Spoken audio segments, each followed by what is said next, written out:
Gaudete Sunday, the Sunday in which the theme is for us to rejoice.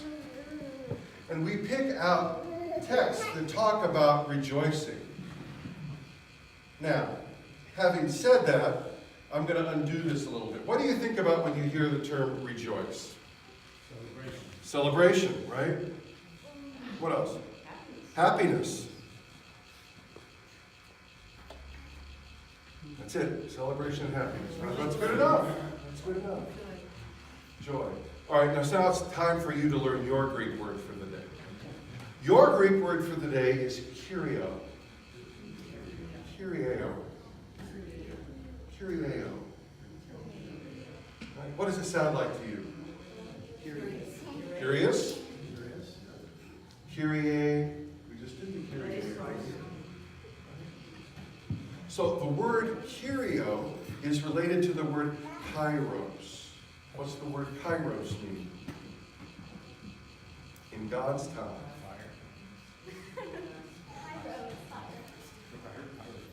Pyro? Okay.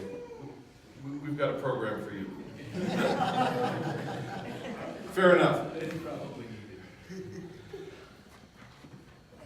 Kyrio is about being in God's time. As I was looking up this morning in the time I had between my deep and restful sleep at Night's Welcome Inn and church this morning and our worship this morning, I started to unpack that word a little bit. And to think and talk about it in meaning kairos was interesting. And then I looked in the Brown Driver lexicon to the New Testament and other ancient Christian literature. You all know that book. Every one of you has got it on your shelf at home, right? In this particular context, in chapter 4, verse 1, twice the word rejoice is used, and that's the word that kyrio stands for. And translated in that verse, it means something more like farewell or Godspeed. Now reread that or listen to it again as we translate it differently. Remember, this is the last part of Paul's letter to the Philippians, a church that he's incredibly fond of, just as God is fond of all y'all. He's saying, Godspeed in the Lord always. I will say again, Godspeed. We say Godspeed to people. It's a term that's fallen into some laxity of usage and is really more an American term than any other, more than you would think. What are we talking to when we said someone Godspeed? We bid someone Godspeed. Safe journey. It's especially poignant given that we're just, a block away from Mercury Boulevard. The most famous use of the word Godspeed in the 20th century was what?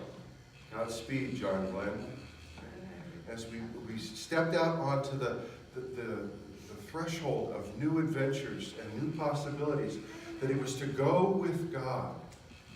Just like when we say goodbye, it really is the contraction for God be with you. It is that same notion of farewell. And it is a meaning to say fare thee well, not just goodbye, I don't want to see you anymore, you're voted off the island. But may you fare well in all that you undertake. And Paul goes on to give the Philippians some advice about how to do that. And I think it's appropriate advice for us this third week in Advent and in this time in the life of our congregation.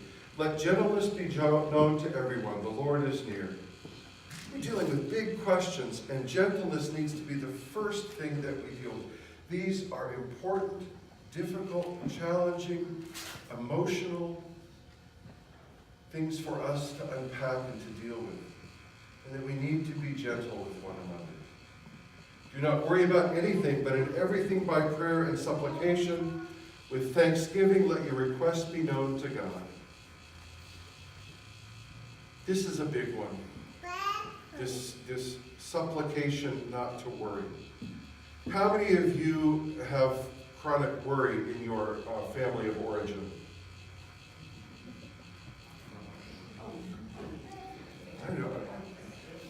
We must have in our house, because in our house on the refrigerator was a saying that my mom flipped out all these sayings. One of the sayings that was my favorite was, worry is the misuse of the imagination. I don't know about you, but most of the stuff I worry about never happens. Right? And I think about all the time I spent worrying that could have been spent on other things. And it is a continued challenge for us to allow God to be God and for us to be us. I don't know about you, but there's a liberation in that, because my experience, at least in these first 58 years, is that God does a much better job of being God than I do. God does a much better job of being me than I do as well, but that's an entirely different story.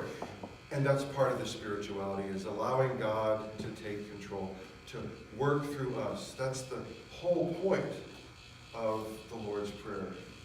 Thy will, not mine, be done. When I take the wheel, I typically end up in the ditch. You know, what's the old country song? Jesus, take the wheel. I'm tired of driving. This is the opportunity for us on a continual basis to let go and to let God over and again. In everything by prayer and supplication, and there's a clause in here. It would be easy for us to say, but in everything in prayer and supplication, let your requests be known before God. What's important in that is with thanksgiving. Brings up another saying. This one I got from my father on my first wedding day. You can take it for what it's worth, though. And his was, this bit of advice was, don't let what you don't have ruin what you do have. You know? The grass is always greener on the other side. That's why there's another side. But we are oftentimes invited to grow where we're planted, and at the same time to be spread by the winds of change. And to know the difference between those two calls is a challenging thing that requires us to sit with God and with one another with gentleness, without worry, and trusting that it will be God that gives the growth. It's funny, when we're able to do those things that Paul sets forth us in Philippians, we can experience what is our typical blessing prayer from the prayer book. May the peace of God, which passes all understanding. Think about that phrase.